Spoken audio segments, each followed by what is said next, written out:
Hi guys, welcome back to my channel. So for today's video, I'm going to share with you the content and summary of what I've learned in CCNAv7 Module 12. So to start with, the Module 12 WLAN Concepts or WLAN Concepts. What will I learn in this module? So the module title, as you can see here, the objective of this module is to explain how WLANs enable network connectivity. These are the topic titles and the topic objectives. So first, Module 12.1, Introduction to Wireless. Describe WLAN technology and standards. Benefits of wireless. So benefits of wireless. A wireless LAN or WLAN is a type of wireless network that is commonly used in homes, offices, and campus environments. Network must support people who are on the move. People connect using computers, laptops, tablets, and smartphones. There are many different network infrastructures that provide network access, such as wired LANs, service provider networks, and cell phone networks. But it's the WLAN or the WLAN that makes mobility possible within the home business environments. Types of wireless networks: WPAN, WLAN, WMAN, W1. So WPAN is a wireless personal area networks, uses low-powered transmitters for a short-range network, usually 20 to 30 feet or 6 to 9 meters. Next is WLAN or wireless LANs, uses transmitters to cover a medium-sized network, usually up to 300 feet. WMAN or wireless MANs uses transmitters to provide wireless service over a larger geographic area. W1 Wireless Wide Area Network uses transmitters to provide coverage over an extensive geographic area. Wireless technologies: the Bluetooth, WiMAX, cellular broadband, and satellite broadband. The Bluetooth, an IEEE 802.15 WPAN standard that uses a device pairing process to communicate over distances up to 300 feet. So it can be found in smartphone devices, audio connections, automobiles, and other devices that require a short distance connection. So there are two types of Bluetooth radios, the Bluetooth Low Energy or BLE and the Bluetooth Basic Rate Enhanced Rate or BREDR. The WiMAX. WiMAX or Worldwide Interoperability for Microwave Access. So WiMAX is an alternative to broadband wired internet connections competing with DSL and cable. Cellular broadband. Cellular or the 4G, 5G are wireless mobile networks primarily used by cellular phones but can be used in automobiles, multi-access networks carrying both data and voice communication. Satellite broadband provides network access to remote sites through the use of a directional satellite dish that is aligned with a specific geostationary Earth orbit satellite. So 802.11 standards. The world of wireless communication is vast. However, for particular job-related skills, we want to focus on the specific aspects of Wi-Fi. The best place to start is with the IEEE 802.11 WLAN standards. These standards define how radio frequency are used for wireless links. Most of the standards specify that wireless devices have one antenna to transmit and receive wireless signals on the specified radio frequency. So, some of the newer standards that transmit and receive at higher speeds require access points or APs and wireless clients to have multiple antennas using the multiple input and multiple output. IMO technology uses multiple antennas as both the transmitter and receiver to improve communication performance. Up to 4 antennas can be supported. So here are the IEEE WLAN standards, the different types, and radio frequency, and also, of course, the description. So radio frequency. So as you can see here, all wireless devices operation in the radio waves range of the electromagnetic spectrum, WLAN networks operate in the 2.4 GHz frequency band and the 5 GHz band. Wireless LAN devices have transmitters and receivers tuned to specific frequencies of the radio waves range, as shown in the figure. Specifically, the following frequency bands are allocated to 802.11 wireless LANs, 2.4 UHF, 802.11 BGNAX, and 5GH7 SHF, 02.11 ANACAX. So these are the figure, the electromagnetic spectrum. Next is the Wireless Standards Organization, the ITU-IEEE Wi-Fi Alliance.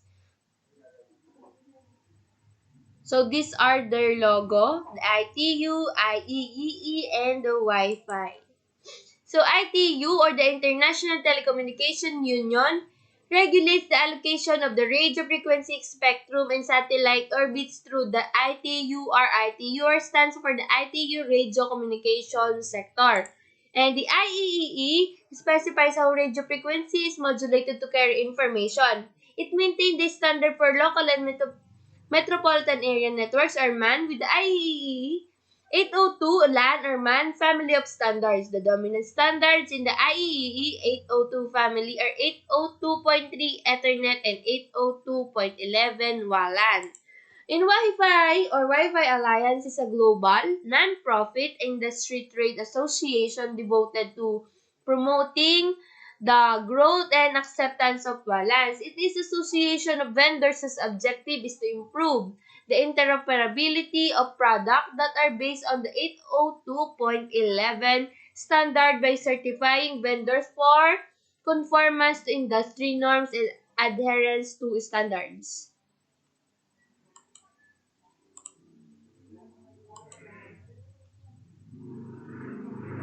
In WLAN Components, Module 12.2, WLAN Components describe the components of a WLAN infrastructure, wireless NICs. So here it is, the USB wireless adapter. Wireless deployment require a minimum of 2 devices that have a radio transmitter and the radio receiver turned to the same radio frequency. And devices with wireless NICs and network device such as a wireless router or wireless AP. So to communicate wirelessly, laptops, tablets, smartphones, and even the latest automobiles include integrated wireless NICs that incorporate a radio transmitter or receiver. However, if a device does not have an integrated wireless NIC, then a USB wireless adapter can be used, as shown in this figure. So many wireless devices you are familiar with do not have visible antennas. They are embedded inside smartphones, laptops, and wireless home routers. Next is wireless home router, the type of infrastructure device that an end devices associates and authenticates with various based on the size and requirement of the WLAN. So for example, the home user typically interconnects wireless devices using a small wireless router as shown in the figure. The wireless router serves as an access point, switch, and router. So wireless access points, AP categories, topology and explanation of each type, Autonomous APs, these are standalone devices configured using a command line interface or a GUI as shown in the figure. Just understand this figure. Controller-based APs, these devices require no initial configuration and are often called lightweight APs or LAPs. Use the Lightweight Access Point Protocol or LWAPP to communicate with the WLAN controller. As shown in the next figure, controller-based APs are useful in situations where many APs are required in the network. As more APs are added, each AP is automatically configured and managed by the WLC. So notice in the figure that WLC has 4 ports connected to the switching infrastructure. These 4 ports are configured as a link aggregation, group, or lag to bundle them together, much like how a third channel operates. Lag provides redundancy and load balancing. All the ports on the switch that are connected to the WLC need to be trunking and configured with Ether channel on. However, lag does not operate exactly like Ether channel. The WLC does not support Port Aggregation Protocol or PAGP or Link Aggregation Control Protocol or LACP or LACP. Wireless antenna. Wireless antenna, click antenna for more information. Omnidirectional antennas, directional antenna, and MMO antennas. So you can read the following. Okay. Next is WLAN operation. The WLAN operation. WLAN operation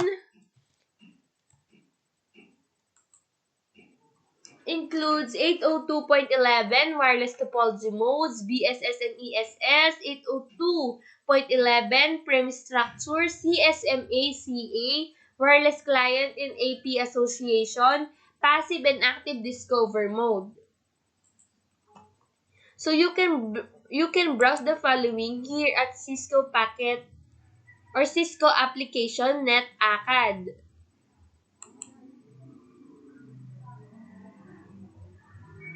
So you can watch the video.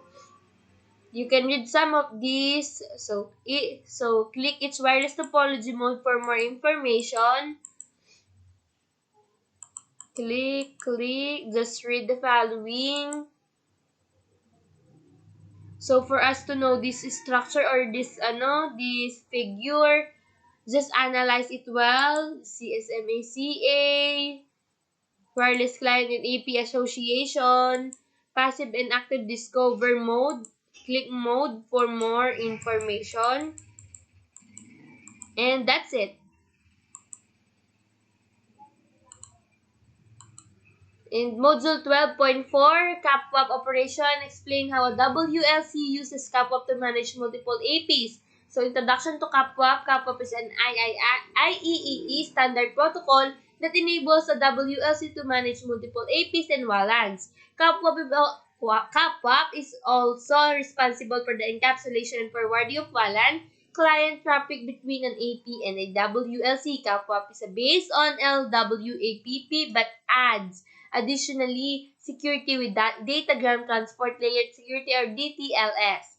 CapWAP establishes tunnels on user datagram protocol or UDP ports. CapWAP can operate either over IPv4 or IPv6 as shown in the figure but uses IPv4 by default. IPv4 and IPv6 can use UDP ports 5246 and 5247.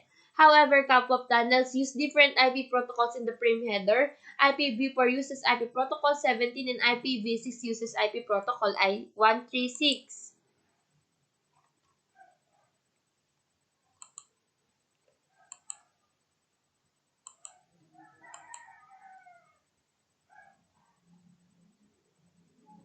So this is the figure.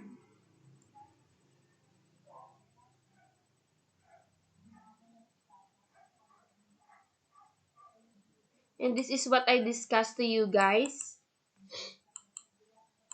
Next, Module 12.5 Channel Management. Describe channel management in WLAN or WLAN. And Module 12.6 WLAN threats. Describe threats to WLANs. Module 12.7, Secure WLANs or WLANs, describe WLAN security mechanism. So, Chapter 12 or Module 12, the WLAN Concepts, includes the introduction to wireless, WLAN Concepts, or WLAN Components, WLAN operation, CAPWAP operation, channel management, WLAN threats, secured WLANs. Okay, so thank you guys for watching this presentation or video. So for you to know more about networking or this module WLAN concepts, just go here at what you call that? The Cisco Net Acad. You can log in your account for you to be able access the following.